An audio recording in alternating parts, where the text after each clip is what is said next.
Hey everyone, Chris here. Just want to let you know we're doing a little something different this week. I actually had an interview opportunity come up that I felt was a really good fit and opportunity for this podcast. So, Joe and I have an episode recorded and ready to hit next week, and I think you're going to like it. We talk a little bit about our favorite film franchises, and then we get into some really good discussion about the supernatural and some things like that. So, you're not going to want to miss that. I think it's a really good start to October, too, so I think it's probably pretty fitting to have it come out next Monday. This week, though, we have an interview I did with a gentleman named Gary Campbell. Gary has been in the news recently. He was a student at Clark Summit University in Pennsylvania years back, and he took some time off, went into the military, and decided to go back into school and reapply at Clark Summit, only to have his admission declined because Gary is a gay man, and this goes against the policies of Clark Summit, which is a Christian university. And he kind of started becoming a social media sensation. There was a hashtag, Let Gary Graduate. He was on national news. I think George Takei retweeted Gary's story. And I thought this would be a great interview because I know Gary. Years ago, we attended the same church. He was in a Bible study I led. He was in the youth group with my sister for several years. So I reached out to him and asked if he'd like to talk about it on the show. And my reason is not because I want to endorse a piling on of Clark Summit or say that I'm opposed to their policy, but neither do I want to say I think Clark Summit handled this well. I'm interested in Gary's story because I think there is a tension in the Christian community about how we love and have a relationship with the gay community, and I think we've done it very poorly, and I think that starts with us not listening to the stories of others. So I wanted Gary to come on and share his story, and then we talk a little bit about this tension that exists and what can possibly be done. This is a little bit of a rambling interview. I want you to know that. I was kind of feeling my way through with the questions because this is an issue Joe and I have talked about before that I'm not 100% settled on, and we talk on that, and I think it came off as a very candid, honest, hopefully very edifying conversation. Gary's a very likable, charismatic guy. I'm very thankful that he was on this show, that he took the time out, and I think this is a fascinating topic that's only going to get more important in the years to come. So I hope you enjoy this interview with Gary. Tune in next week. Joe's back, and we have a really fun episode for you. So, as always, you can leave your notes at crossculturecritic.com. Go to the Facebook page, and we'd love to hear from you, your thoughts on this. So, we hope to do more interviews like this, and I hope you enjoy this interview with Gary Campbell.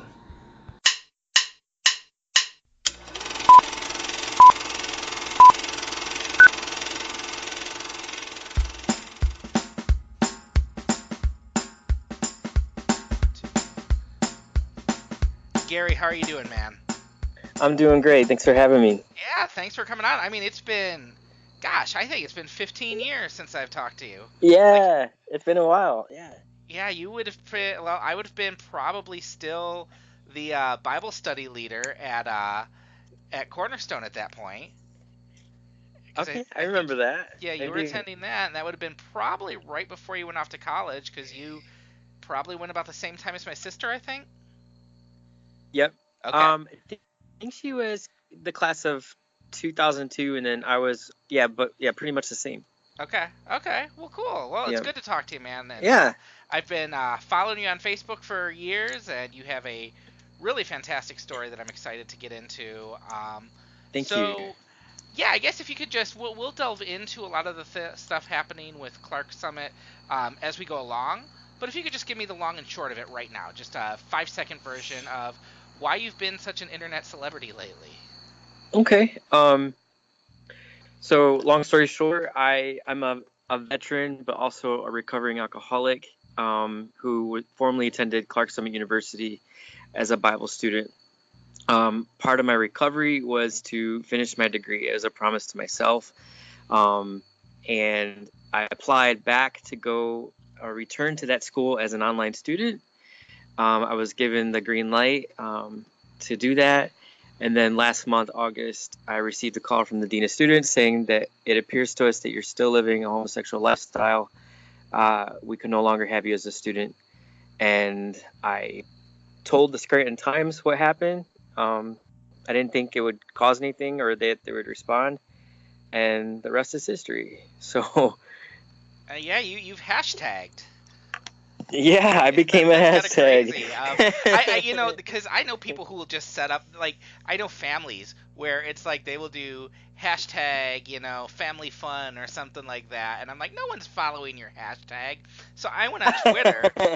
I went on Twitter and I looked for a hashtag Let Gary Graduate, and it really, like, you had a following on there, and I'm like, oh wow, internet famous.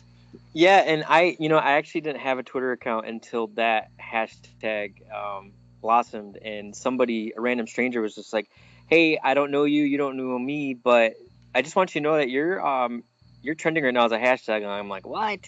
And so I looked it up, and I was like, that's when I realized, oh my God, like this is becoming a thing now, Yeah. So yeah.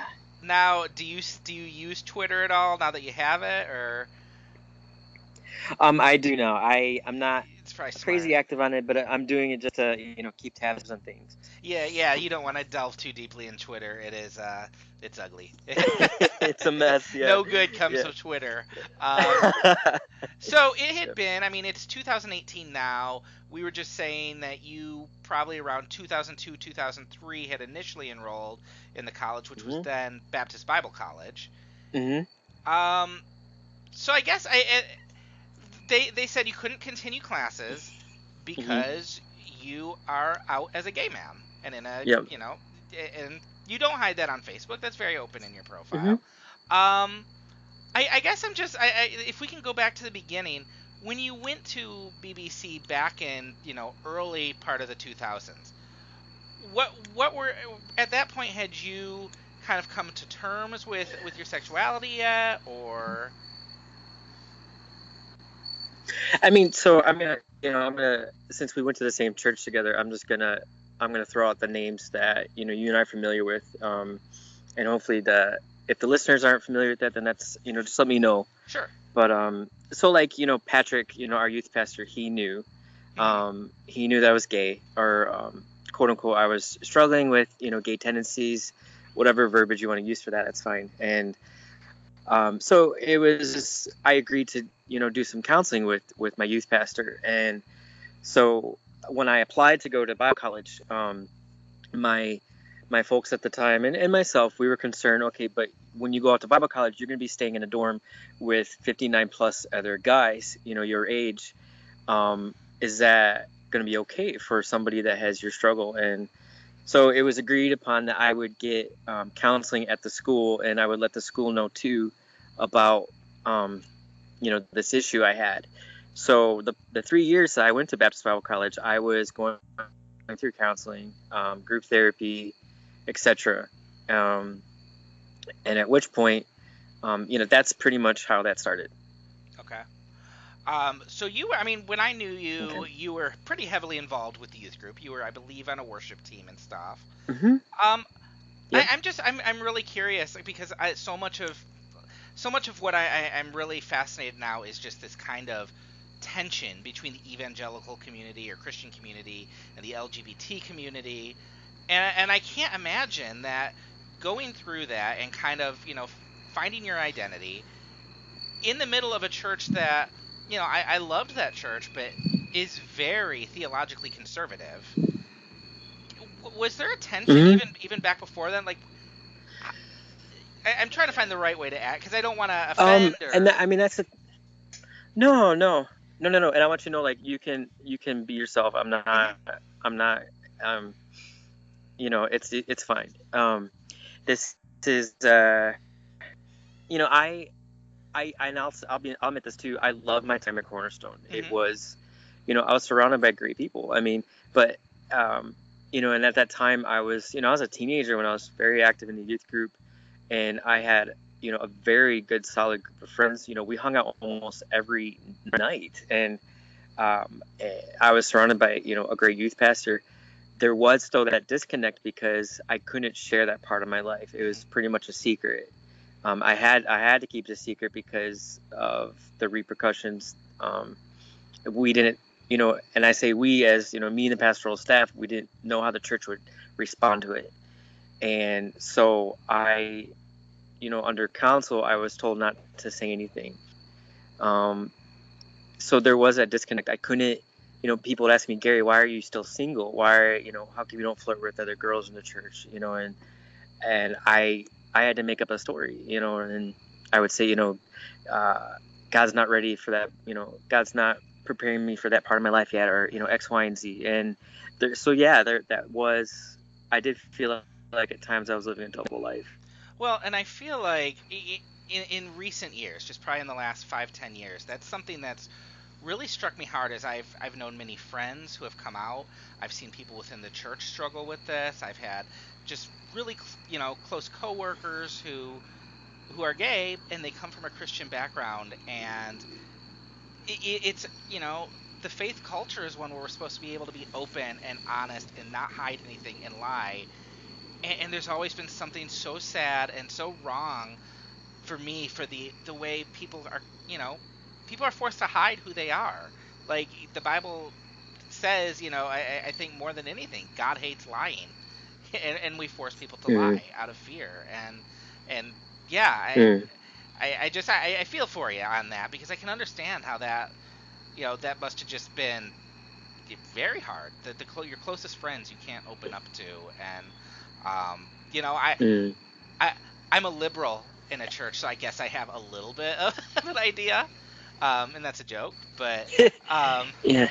But yeah, I mean, so what was your understanding at that point too? Were you like, okay, this is something the church is going to come around on, or was your thinking at that point, well, this is what the Bible says, and so I'm the one who has to come around on this? Well, I guess the goal in mind was that I would eventually come to a place where I didn't act out on my tendencies, and they weren't like even Pastor Jerry would tell me, he goes, our goal is to not make you straight. That's not, we're just here to get you a place so that you're pleasing God in every aspect of your life. And I did appreciate that. But it was also told to me too that, you might be for the rest of your life single. And that was something that I had to swallow, and that didn't sit well with me, because for somebody that has a spouse or a girlfriend, for you to tell me that my destiny is to be single my whole life, that just sounded like I was being I was being led on, or and that Right, so. because, well, I would always be told, the line with straight men and women was always, yeah, you're gonna lust, you're gonna look at all the girls, you're gonna like that, but eventually you're gonna get married, and that'll take care of that. And that's the other thing is, there's not, I don't see an alternative in many of these circles for gay men and women. Like it's basically saying, these people who struggle with something, they have that need fulfilled, but you just gotta kind of suffer through. Right. And it's interesting that you worded it that way, or that it was worded to you that way, that pretty much your spouse is just a sexual outlet. Sure, It's like, yeah. your lust, everything that's gonna be taken care of when you're married. And it's like, no, like in other words, it just sounds like that terminology, that our spouses are just for procreation and et cetera, et cetera. So yeah, because it's not just it's not just sexual fulfillment. It's a spousal connection is deep, and it's intimate, and it's entering into the deepest things of life. And I guess ideally people could say, well, there will be friends in the church who can come around and help you with that, but I also know that's not the same thing, and B, I know in a lot of Christian circles I've run in, men are often afraid of getting too deep and having, those deep connections with other men. And I think part of it is this instilled fear of, oh, if I'm vulnerable around another man, that must mean I'm gay. Or, oh yeah. or just, the big, John Eldridge, you're strong and not emotional, and I know I probably was teaching a John Eldredge book when I was teaching Bible study, and over time that kind of Oh man. so yeah, okay, that gives us a good. I'm laughing because yeah, and I'm laughing because I used to work at a Christian camp where I had for the entire summer John Eldredge shoved down my throat, and it brings back some funny memories. Oh my gosh, I remember I read Wild Yeah. at Heart, and Yeah. I used to live and die by that book. Yeah. And I remember thinking, okay, when I get married, my wife is Yeah. a princess who I am supposed to fight for. And I think I brought that up to my wife once, and she's like, that is not what I want. I am, I'm your partner in this, and so the book kind of went in the trash because I'm like, oh yeah, that it's kind of a chauvinistic teaching. So yeah, I wonder if Jabez was in that same trash can too. But I think I stayed away from Jabez, but yeah. Oh, okay, gotcha. So you enrolled at BBC, and you knew its stance, and you entered in kind of thinking, okay, well, this is gonna give me the strength I need to serve God, get this education, and I'll just have to endure with this. Obviously, things changed. In your view on. I think I lost the connection. Oh. I can still hear you. Still there? Oh, are you still there? I am. Yeah. Okay, cool. Okay. Okay, cool. So you enrolled at BBC, and you knew their stance on homosexuality at that time, and still at this time. Mm-hmm. And your belief was that, hey, it's I've just got to get to a place where I'm trusting God to get me through this, and Mm-hmm. and you have mentors and spiritual leaders telling you, hey, that might mean you're lonely. At what point did you start to think, yeah, no, I'm not gonna, this isn't gonna work out? Like right. the way they're. I just think the pain got too much. Mm-hmm. I got tired of, having lustful thoughts or acting on those lustful thoughts with another guy, and having to face my mentors and say, okay, this happened, and then just having that disappointment hanging over me again and again and again.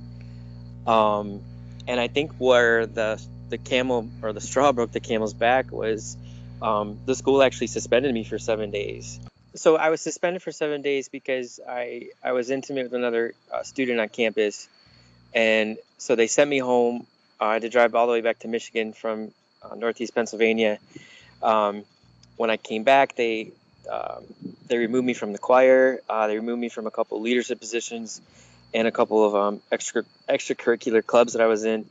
And it was after that I was like, you know what, I just need some time to just rethink what I'm doing here. Mm-hmm. And so it was that time that I left the school to just recharge. And it was around that time that I ended up enrolling at Baker College, and I met my first boyfriend at that time. So. Okay. So was there a point where you were theologically kind of wrestling with this, or was it kind of, yeah, no, I just got to walk away from this whole thing, or what was your faith journey like at that point? Right. I mean, I absolutely did wrestle with it because there was, my heart was really, I was really into this guy, and I now had that sense of companionship that everybody else had, and it felt amazing. For the first time in my life, I actually knew what it felt like to belong to somebody, and for them, for them to want me back. And so I was like, and it felt genuine, it felt authentic, and it felt good. And I had to really grapple with, how do I reconcile this with my faith? And I had to just make a decision where I couldn't reconcile it at all. Mm-hmm. And I had to choose a path. So it was around that time that I did leave the church, and there was a lot of people that that cared for me, and so they would call me, and check on me and see if I could come back to the church. But probably my biggest regret with all that, Chris, was I burned a lot of bridges. Mm-hmm. And I wish I didn't do that. But me being 23 and young, I didn't know what else to do. And but if I could go back, that's one thing I would change. it's a tough time. I mean, it's a tough decision because your faith is so tied into your identity and who you are. Mm-hmm. But then, our sexuality is so tied into who we are. Our need for Mm-hmm. relationship is tied into who we are. Mm-hmm. Yeah, I can definitely see. Yeah, and I mean, while we're on the subject of regrets, I think what's made this topic kind of personal to me over the past few years, I had a best friend gosh, he was middle school and high school, my best friend.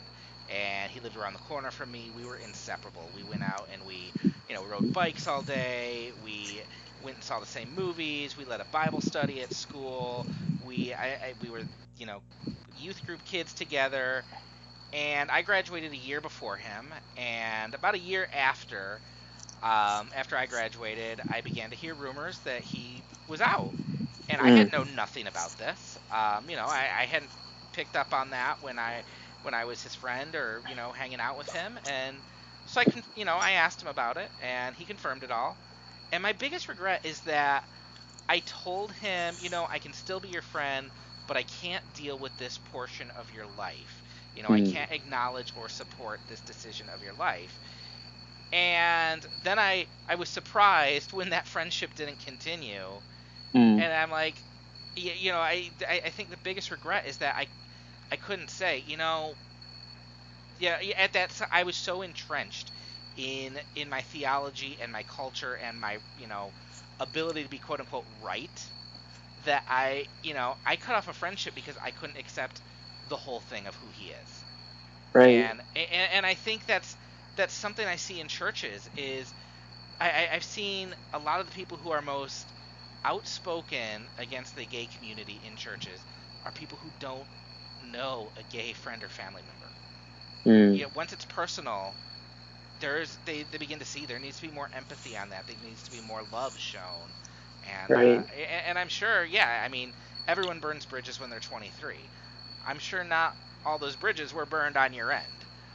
No, I mean, But no, obviously, I'm talking to you. I mean, yeah, I mean, so it's, and that, and I think now that like I'm older and I hope much wiser, is I realize that at the end of the day, all that matters is the relationship. And, the beliefs are one thing, but I just want the relationship, um, and that's it. And I just, in my mind, I knew that if I felt that at the time, if I continued those relationships, that they would try to just persuade me or hmm try to bring me back into church or kidnap me. I don't know, but whatever irrational fear I was thinking, that's all I knew at the time. yeah, So yeah, and I mean, yeah, I think even in recent years, we've only begun to see small shifts in that thinking in the church a lot of times, in how, like, even in terms of disagreeing with people, how the church needs to approach that community. hmm Now, did after that, after you came back home, enrolled at Baker, but you eventually went in the military, right? I did. Okay. So that's the I was having an issue transferring into other schools. I did transfer into Baker, but um, financially I just couldn't afford it. hmm On top of that, too, a lot of my credits didn't transfer over. It was kind of it was a rut, and so I ended up joining the military in 2012, Okay. just to switch career paths, try a new, try a new thing, so to speak. So yeah, I did. And how you were Navy, was it? Yep, Okay. Okay. And how was that? it was actually amazing. I probably one of the proudest moments of my life. Um, and if you read the article, it does mention that in the Navy, I discovered that I had an issue with alcohol. Okay. That probably started to blossom in 2008, and a lot of that I believe stemmed from, again, leaving the church, not having any footing, lacking some meaning in my life, not feeling like I belong anywhere, just a lot of that. But eventually the alcohol got so bad in the Navy that I was discharged, and hmm I had to leave. So Yeah, and one thing I've noticed on Facebook, you were very open about that on social media, about your mm, going to recovery and going to meetings. You were very much more open than I would have been, and it was I would see your feeds come in, and it was really it was I don't want to say it was cool to see you go through that, because that's not the case, No. but it was you could see that you were starting to I guess the word would be like you're maturing, you're owning your situation, and that was really fascinating to watch. And at first when I began recovery, I wasn't very open about it. I was very hush hush about it. But then I just, I thought, what can I lose if I'm more open about it? Mhm. And I've actually found it to be very healing being open about it. And the joke I make with people is, hey, if you ever see me in a bar, you're drinking and I'm drinking, that you're gonna like be Gary, what the hell, and you're gonna just want to like, haul me out of there. So, but that's it's very therapeutic.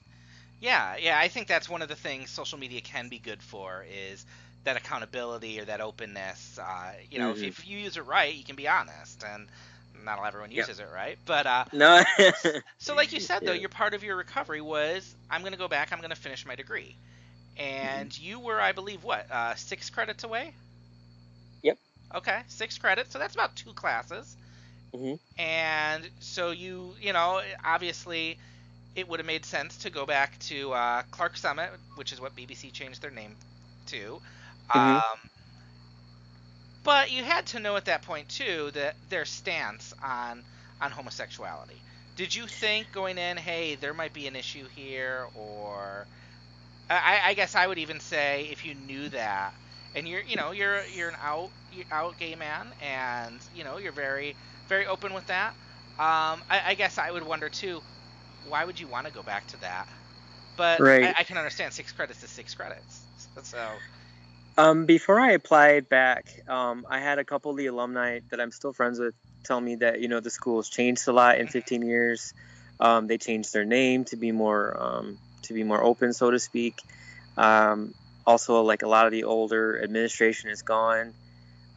Their enrollment is down 60%, so they're hurting for students. And not once did my lifestyle come up in any of the application process. Um, and that was solidified too when the dean actually called me and was asking a few questions about where I'm living, what I've been doing lately. And he's like, all right, I don't see anything wrong with you coming back. Um, and that conversation ended without him asking anything about my private life. mhm. Um, so to me, that said, all right, well, I guess as an online student, it's just not an issue. Oh, and it was gonna be online classes, so you wouldn't be on campus. Yeah. Okay. No, no. Um, that is interesting, and I know it's very easy. It's very easy for some to ask, and I'm kind of playing devil's advocate back and forth, but it's very easy to ask, well, why, just go to another school, just go to another school. Sure. But I mean, anyone who's transferred classes knows it's not as simple as saying, here's all my credits, take them all. And Right. if you go to another college, they're going to look at that and say, yeah, okay, we're going to take maybe half of that. And Right. And in fact, Oakland University, that was the case because I tried to transfer there. And out of my 109 credits, they were only going to take 42. okay, And it's like a residency requirement. They want you just to start over and just, etc. So, okay, yeah. So I mean, there's definitely a situation there where, I mean, getting accepted back into your home school is a case of, hey, I could take one class each semester, 2 semesters, I'm done. Otherwise, you're talking adding years onto a degree program at that point. yep. And more of that. Yep. Yeah, yeah. So I can definitely see all sides of this, and I guess when you got that rejection letter, then, because the way you described it too, it was like a sentence, Hmm. and that, like when I heard you talking on another podcast about that, there was like one sentence, they just, it was their response. Hmm. And am I misunderstanding that, or is that No, you're right. And okay? so when the dean called me and he said, Gary, it appears to us you're still gay. And I told him, yes, that is definitely true. And he said, well, it's against our code of conduct. And I said, you know, listen, I understand that. I'm asking here for a break. I'm asking here for an exception. I said, my only goal is to get my degree and to just, start working with substance abuse addicts. Hmm. I go, that is it. I go, what can I do right now? And he said, well, you can file a letter of an appeal to the administration, and we'll go from there. And Chris, I wrote out for about that entire night, I wrote out a 2-page letter, just begging them to make an exception. And my partner, he actually he prayed with me before I hit the send button. And the 2 days later, they responded back, one sentence: Gary, you're still in violation of code of conduct. Jeez. And yeah, yeah. And then obviously the story got out from there, and like we've said, it's gained traction, and I feel like it's really indicative of where we're at right now. There just seems to be an impasse between a side of Christian culture that, whether they want to be graceful or whether they want to be loving, there's still this prohibition they have. You know what I mean? Their interpretation of the Bible is that homosexuality is a sin. And then you have other people who are reading and going, well, the church doesn't like gay people. And then the church argues, no, we do, but, this verse. But then it's the argument, well, yeah, there's that verse, but there's also your entire tone and demeanor and the grace. And I feel like we spend so much time arguing, like, all sides are at, like, this tension point where suddenly the thing that is lost, I never hear mentioned in any of these discussions, and I very rarely hear it from the Christian side, especially. You don't hear much mention of Christ. It becomes this issue, this sticking point where people butt heads and can't get around it. And I feel like whatever a person's doctrinal views on that, if you get to a point where you're blocking the ability to love, that's got to be bad fruit, right? Well said. I guess it's just that's the frustration I keep coming back to, is there has to be a better way than we're doing it right now. Before we talk more about that, though, I mean, if you don't mind me asking, what is your faith situation now? Do you still consider yourself a believer? Do you attend church? Do you just curious on that? And what I tell people in a nutshell is I found it very hard to reconcile my lifestyle with what the Bible teaches. I mean, as far as I understand, what I've been trained on is that the Bible does prohibit being a homosexual. If somebody can show me otherwise, I'm definitely open to understanding that. But because I've held on to that, I pretty much have lost my religion, so to speak. I'm not trying to sound like REM or anything, but I just don't consider myself a Christian anymore. And I'd probably be, if anything, an agnostic. I'm not an atheist, I'm not a Christian, but I've been equally convinced of both. So I'm just in the middle. Okay. How has that group of friends then that you had growing up, that you had at college, how have they responded? I mean, have they been loving? Have they been supportive?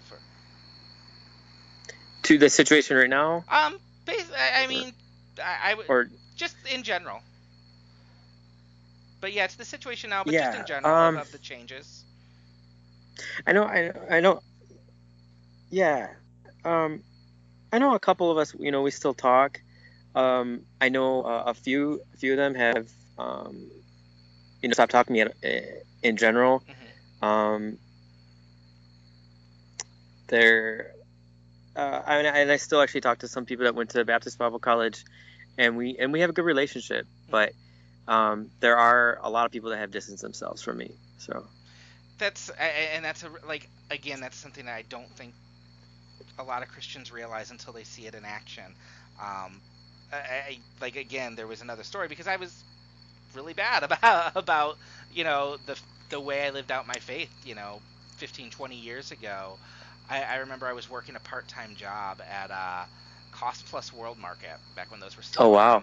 And I was working a part-time job, and one of my coworkers was gay, and he was out, and he was a nice guy. We got along, but I noticed he always kept his distance from me. And like there was one day I'm sitting in the break room and I think I was reading a C.S. Lewis book because, at that age, if you're a reformed dude, you've got to be reading C.S. Lewis. Yeah. And and so I'm reading it and I put the book down and I notice he's just kind of sitting there staring at me. I'm like, "Hey, what's up?" And he's like, "Do I offend you?" Mm. And I'm like, "No." And but it was rattling because I knew, like, even without me saying anything about what I believed, there was a story that just knowing I was a Christian carried with that. And it kind of rattled me because I'm like, yeah, you know what? At that point in my life, if I examined, what I was taught doctrinally and everything, I would probably say, well, yeah, I've got to convert you. And Mm. that kind of bothered me because it turns people into, if you believe that, homosexuality is a sin, then you only identify that person by their sin when you see them. Like, that's why I hate the whole love the sinner, hate the sin thing, because then Sure. you only identify people as that. You don't see them as a person. And Exactly. I started just realizing, I'm like, I don't know exactly where I sit on the Bible's teaching on that, because we're making huge we're making huge political stances and platforms based on a few verses Right. that even Christians can't always agree what they mean and what the interpretation is. And I'm like, if the result of that is we're coming across as anti-Jesus, or antithetical to the tone and love Jesus showed, then maybe we got to table that for a bit and really think about that, because you start thinking about all these doctrines that are out there, and how do you know which one's the right one? And if I'm a Christian, I believe, well, the one that bears fruit of love, joy, patience, kindness. Well, I don't always see that in my life, in the church's life. That, like, the end of these doctrinal beliefs, or the end of our exercising of them, doesn't always end in love. Right. And that's a problem with me. And I guess I would ask, what does the LGBT community need from the church? Like, as someone who's been a part of both sides, where do you see the tension, and what support do you wish you might have had from your church? And I don't know if you also see areas where maybe the gay community needs to, you know, be different in their dealings with the church.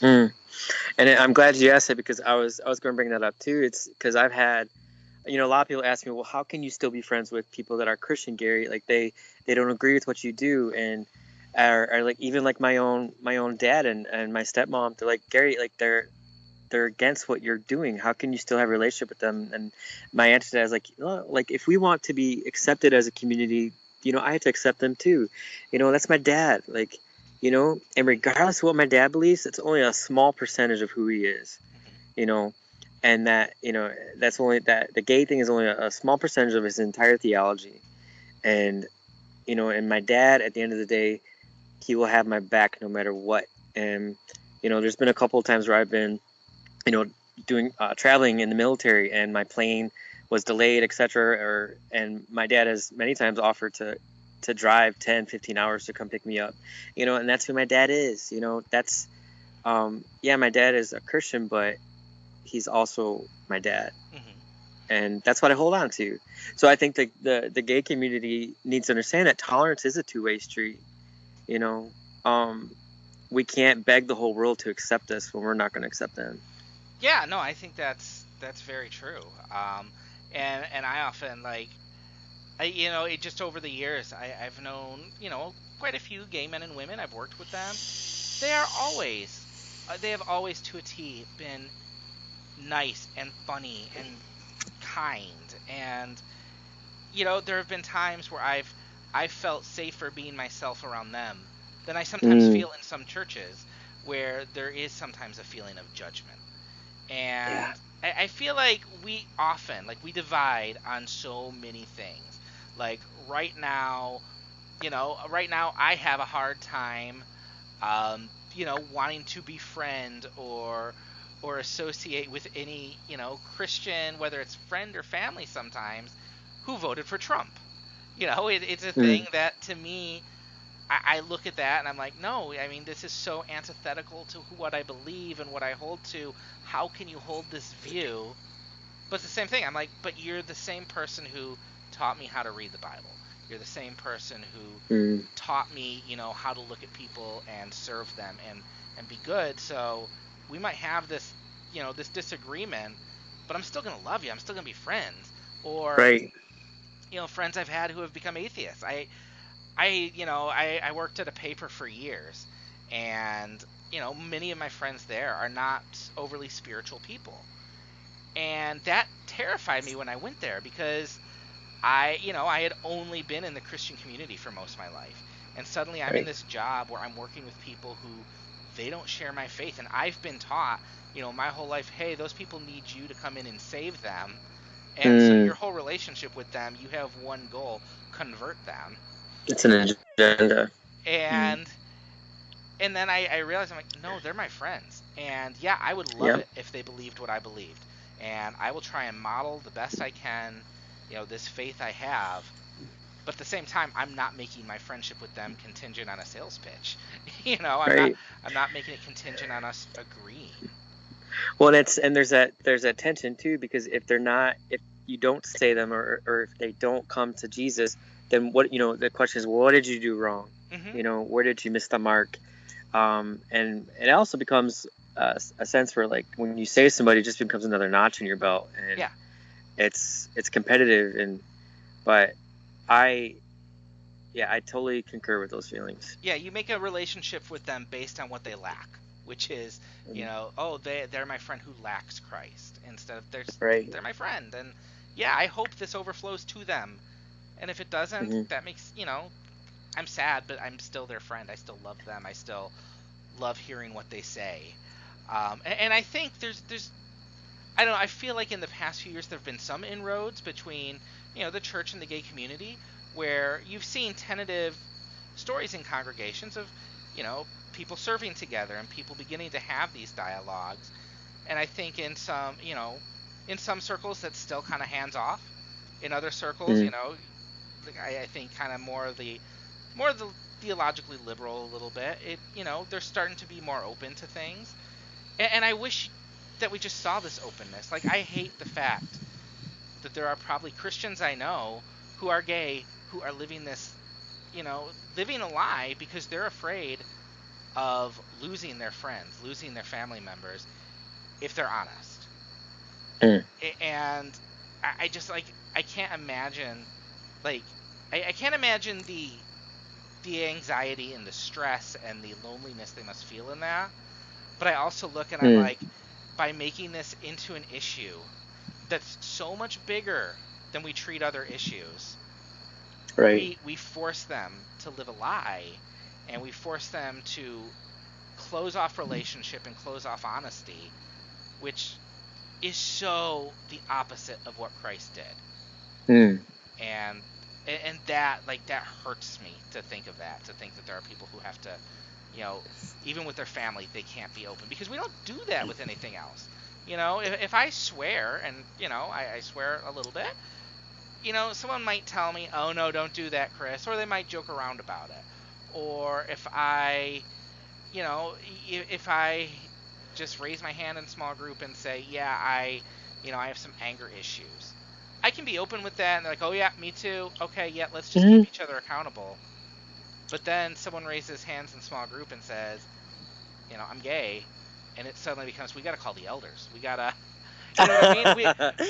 It's Call not, the elders. Yeah. yeah, it's not treated Yeah. the same. Yeah. And, people can say, well, yes, there's a doctrinal issue there, but I think the bigger issue is making sure people feel safe and welcome to get things sorted out with God before they have to deal with every other thing in their life that God might take a lifestyle to, might take a life to change, or might not change at all. Right. So that was kind of a ramble there, and so No, sorry. no, and I want you to know too, like, even like with I do read a lot of stuff that you put out there, and I just want you to know, like, as a member of the LGBT community, it is very refreshing to hear what you write and what you say, and it makes me feel very safe when when it comes to that. So thank you. Well, I appreciate Yeah. that. I feel like I'm Hmm. preaching at myself from 10 years ago when I write some of that stuff. Yeah. It's a lot of like Right. paying penance, but also I also understand too. Like there are just some issues, some way issues that I don't know if we're gonna find find an agreement on, right? Like if someone, like I said, I'm at this point where I'm trying to reassess, like what does the Bible say on this? How do I know this Hmm. beyond it's been taught by pastors who grew up in a certain tradition? And one of the things I want to do over the next year or so is really kind of look at that more and understand what the Bible's saying, because I hear conflicting views. But there are Christians who Right. will come to the conclusion that they'll read the Bible and their interpretation of the Bible is homosexuality is a sin. God says it's a sin. The Bible says it's a sin.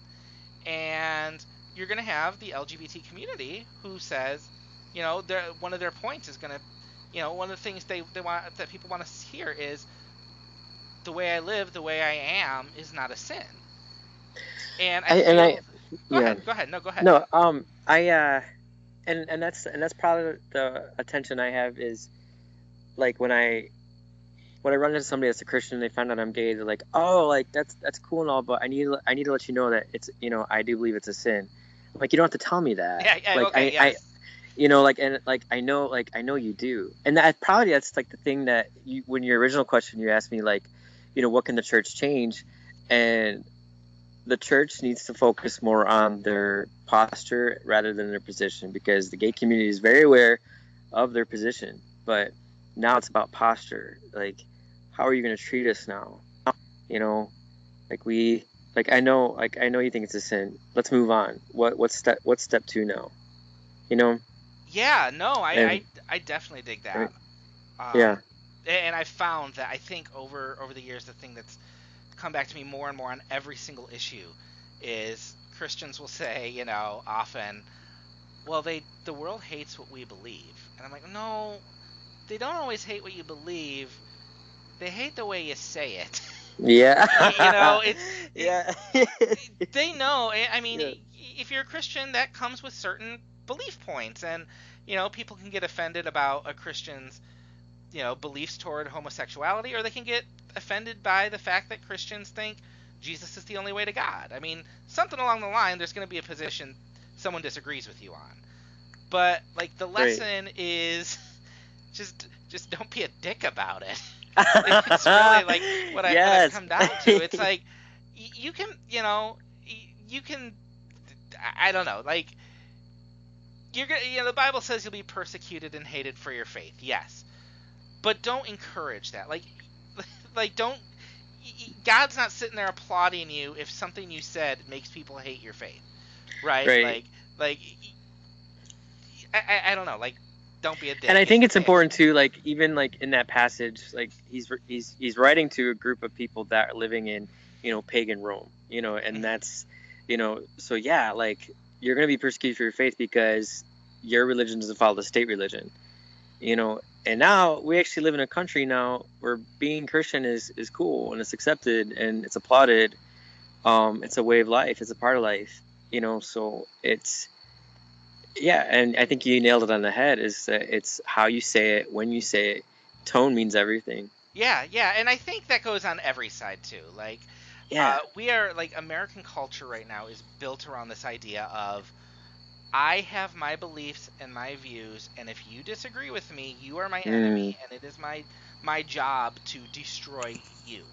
And Or I I'm mean, gonna unfriend you. right, I'm gonna you unfriend know. you. I'm gonna, roast you Yeah. on Twitter or something. But like to use a kind of pertinent political thing, the Mm. whole issue of baking cakes for gay weddings. You know what I Mm. mean? And you have one side that says, "Hey, we are not going to bake a cake for any gay wedding." But then you have other people who are like, "This place is bad because they're not baking a cake for our wedding." And I can see both views, and I can see where both views. It's like on the one hand, dude, you don't have to bake the cake, but you could do it to be nice. Bake the cake. It's not, you're not the priest marrying them. But on the other hand, I could see the other side and just say, this baker's view. There's other bakers. Vote with your money, and don't trouble the water. And it's like, everyone wants to cling to I'm right, Mm. instead of saying, I'm going to lay down this right because it's just more peaceful that way, and I think we'll all get along a little bit better that way. And Right. I yeah, know, like, even, and I agree with that too, because I've tried my best the past couple years to just lay under the radar politically, just because this whole thing kind of it makes my blood boil. And in being in recovery, I'm trying to practice being, serene sure. and calm. But I realize that, it's my life right now is not about proving somebody that I'm right, but better yet, maybe being somebody that is more understanding, and maybe somebody that just seeks to have understanding instead of just being right all the time. Yeah, I You think know? that's great. Yeah. Yeah. Yeah, I think what I would just love is to see more churches just and I don't always put my money where my mouth is and say, okay, well, let's do this at my church, but more churches saying, hey, let's just have a night and you know let, let's all go out to a gay bar and just not preach, but just sit and make friends and be open Mm. and you know what, maybe answer any questions they have about our faith. Like we'll table the whole whether this is a sin thing till later, because I think people need to work through that in their own lives.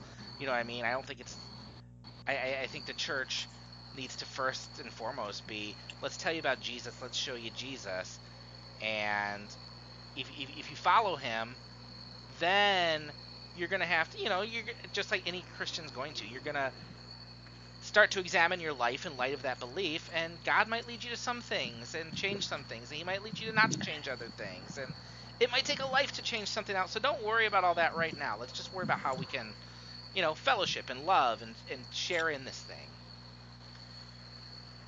And I know too, like, even like from somebody that was in the Christian circles, there is this pressure. There is this pressure on somebody that's a young Christian that I have to be right, because if I'm not right, Mm-hmm. then God isn't real, or like that person's not going to believe in God either.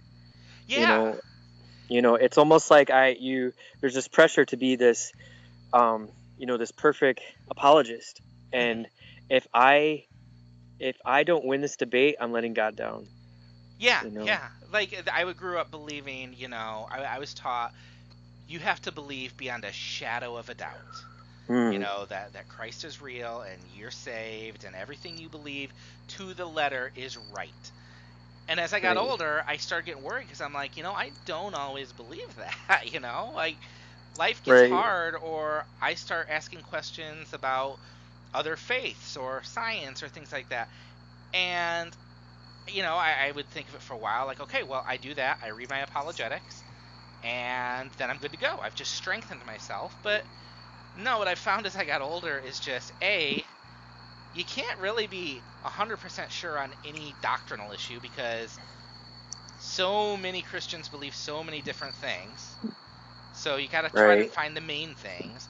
But even on that main thing, like my life is, you know, one day I'm strong in my faith and I'm praying and I'm faithful, and there are other times, I'm a step away from an atheist because Right. I'm just like I'm not feeling it right now, and I got to trust that I'll get through that, and tomorrow I'll probably be in a different state. It's like Right. And that's I don't know if you listen to any of Derek Webb's podcasts right now, but that's actually something he touches on a lot. And he says, I'm not in the business to convince people to leave the church or to stay in the church, but what I'm in the business of is getting people to just pull up the roots of what they believe and just staring at it in the face and just saying, all right, this is what I believe, and this is what it looks like in its raw form. And you got to be okay with that. And that's why he says doubt is very healthy. Oh yeah, I think I've You know, heard it said doubt is the soil in which faith grows. Like yeah. he was actually, I mean, you might know this, but I interviewed him for this podcast about a month or so ago, Oh, right on. and Yeah. it's funny when he first like got a divorce and everything, and you started Mm, realizing his beliefs were shifting. I instantly retreated back into that cage stage reformed guy. where Mm. I'm like, oh, I'm done. Farewell, Derek Webb, or whatever. Yeah.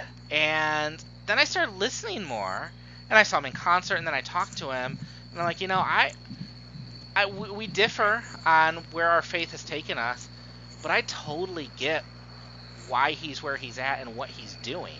Like, Yeah. like I have a lot of sympathy and respect for him for doing that, because he really gave up, risked his livelihood to Yeah. to do this. I mean, Yeah. when you're a Christian artist. And I think the thing I heard him say on another podcast that I really liked was, it was before he kind of knew where he stood right now, and it's, you gotta tear the whole house down, like Mm. basically to its studs, and then you find out, okay, what stays, what do I build up, what do I keep, and that's been true. Like, there are hardcore tenets that I still will cling to, like Christ and the resurrection, and those are my, as a Christian, those are my central beliefs. Sure. But you know what? The things I've been taught on, something as, end times, like that used to be a huge deal to me. I don't Mm-hmm. care. Like, or, what we're talking about. We're talking about homosexuality. Mm-hmm. I used to be raised to believe, nope, it's a sin. You know, it's a sin, and we need to change it. And now I'm like, well, I don't know, and I don't know where we're at on that. And I can say, I might have my interpretation of the Bible, but I think if the result is we are not loving, and we have put a wedge in that community, and we have been divisive to the point where people don't want to be part of this faith Mm. because of the way we've not because we hold this belief, but because of the way we hold this belief, we got to readdress that, because that's bad fruit. That is not, that's there's something unchristian that has made its way into that belief. Right. And instead you get, well, if they don't want to be a part of this community, then that's their fault. Yeah, but pray for them. Make sure you pray for them, because Yeah. you're showing them love by doing this. That's Yeah. the one that's been the Yeah. frustrating thing. And Right. I hope it'll change. And change starts with me. You know what I mean? Like, Yeah. I wish more people would take not that I'm putting my I just realized how prideful that sounded. No, it's I wish Yes. people would just, instead of saying, okay, this is what the Bible says, we've got to cling to this, stop and say, okay, here's what the Bible says. What do I believe about that? Are there other teachings? How do I reconcile those? But also, more importantly, how do I just love someone? Like, how do I show love, and does that mean I have to put this belief or this political position or something on the table because it's blocking my ability to love them? Right. I know, like, for me, when I was a Christian, I was afraid to associate with anybody that was, different, because I wanted to be above reproach. I didn't want people to think that I was compromising my convictions or compromising my holiness, so to speak. That, I was taught that, as a church, we are to be holy, and holiness means being set apart. And if I give people the impression that I'm hanging out with these other people, or that I'm somehow buying into what they believe too. Yeah, but then you look at who Jesus hung out with, and it's like, Exactly. that holds no water. So Exactly. yeah, so But it's, and the mantra I always use is, like, it's like we're always trying to outdo Jesus. Like, yeah, exactly. yeah. We don't want to just get into heaven. We're running for Jesus. So Yeah. well, listen, Gary, I so appreciate this. Oh, it's been great. And before we Yeah. end, I mean, I don't want to just end it. You had a happy ending to this story.